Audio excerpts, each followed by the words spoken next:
안녕하세요. 챙겨보는 실버TV입니다. 결혼 생활을 20여 년 이상 오래 하다 보면 이혼을 한두 번쯤 생각해보지 않은 커플은 없을 겁니다. 하지만 가족을 둘러싼 다양한 이유로 오늘도 하루하루 또 열심히 함께 살아가고 있죠.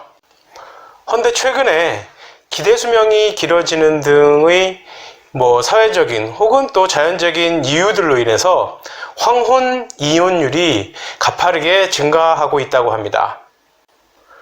부부가 헤어져서 각자의 길을 간다는 것은 환영할 만한 일은 아니지만 그럼에도 불구하고 황혼 이혼율이 매우 높아지고 있는 관계로 그에 대한 몇 가지 정보들을 정리해 봤습니다.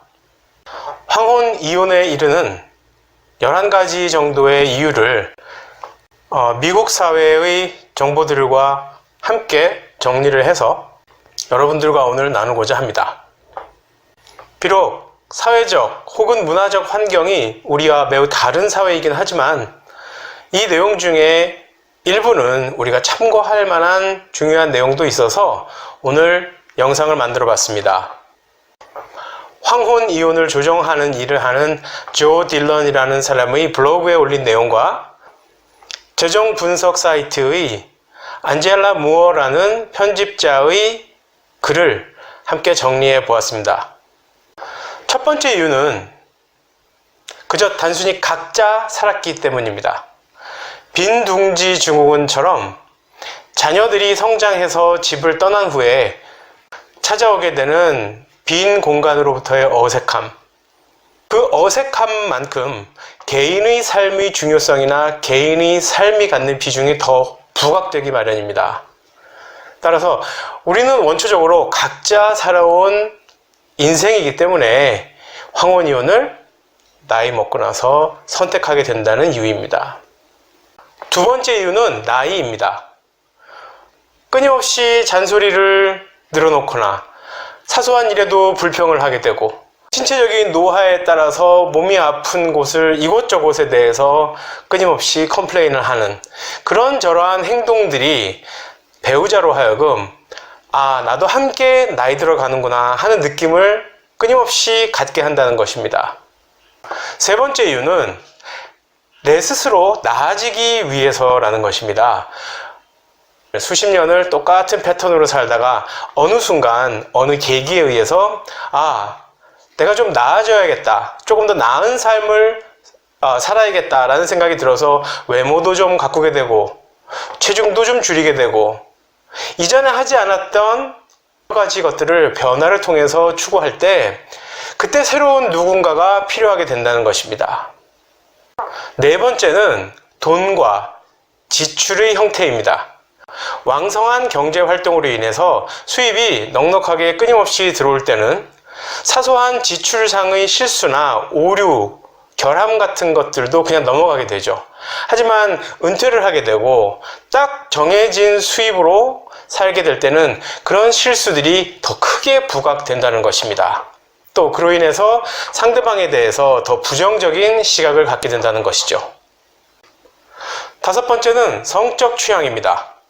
말 그대로 경제활동의 차이점과 같이 성적 취향의 다른 점이나 급격한 변화가 황혼 이혼에 이르게 되는 갈등을 낳는다고 합니다. 여섯 번째는 길어진 평균 수명입니다. 2016년 기준 미국 소셜 시큐리티 어드미니스트레이션의 보고에 따르면 오늘 현재 65세 이상인 분은 앞으로 20년을 더 살 수 있고요. 남성의 경우, 그리고 여성의 경우는 2년 더, 22년을 더 평균적으로 살 수 있다고 합니다. 또 그 중에서 4명 중에 1명은 90세 이상, 그리고 10명 중에 1명은 95세 이상까지 살 수 있다는 기대 수명이 분석되고 있습니다. 따라서 황혼 이혼 후 짧게는 20-30년에서 길게는 40년 이상까지 살아가야 하는 남은 여생을 생각을 할 때 황혼 이혼을 생각하게 된다는 것이죠. 일곱 번째는 과거의 후회를 지우기 위해서랍니다. 착한 아들과 딸이 되기 위해서, 부모님께서 원하시는 형태의 결혼과 부모님께서 원하시는 배우자와 결혼을 한 경우에는 썩 만족스럽지 못한 결혼 생활을 할 수밖에 없었겠죠.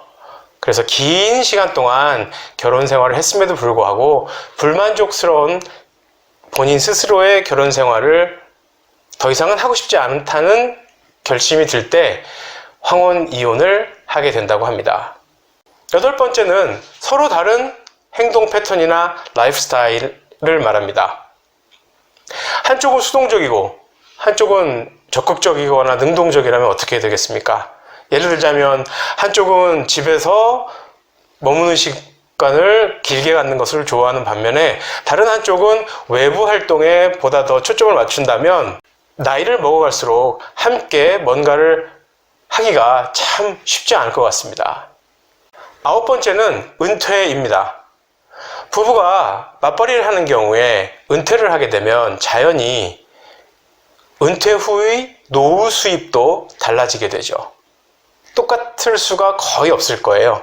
게다가 연금 자체도 그렇게 넉넉하지 않기 때문에 황혼이혼에 대한 요구가 더욱 커진다는 것이죠. 10번째는 사회적으로 좀 이혼에 대한 낙인이 덜해진 그런 이유라는 것입니다. 사회적으로 혹은 종교적으로 완벽하게 금기되었던 과거에 비해서 최근에 들어서는 이혼, 또 특히 황혼 이혼에 대해서 그런 어떤 부정적인 시각들이 점점 더 나아지고 있죠.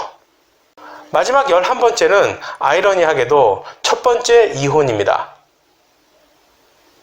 재혼을 했을 경우에는 첫 번째 결혼 생활에 비해서 경제적으로 불안정한 것이 대부분이라는 통계 수치가 있습니다. 따라서 그러한 불안정한 경제적 환경을 통해서 두 번째 이혼을 하게 될 확률이 매우 높다는 것입니다. 오늘은 황혼 이혼에 대한 정보들을 몇 가지 살펴봤습니다. 하지만 나이를 들어가면서 부부가 함께 사이좋게 잘 지내는 것은 심리적으로나 육체적으로 그리고 감정적으로 매우 건강함을 누리는 첫 번째 길이고요. 사회적 관계에서도 훨씬 더 좋은 영향을 미칩니다. 챙겨보는 실버TV, 여러분을 챙기겠습니다.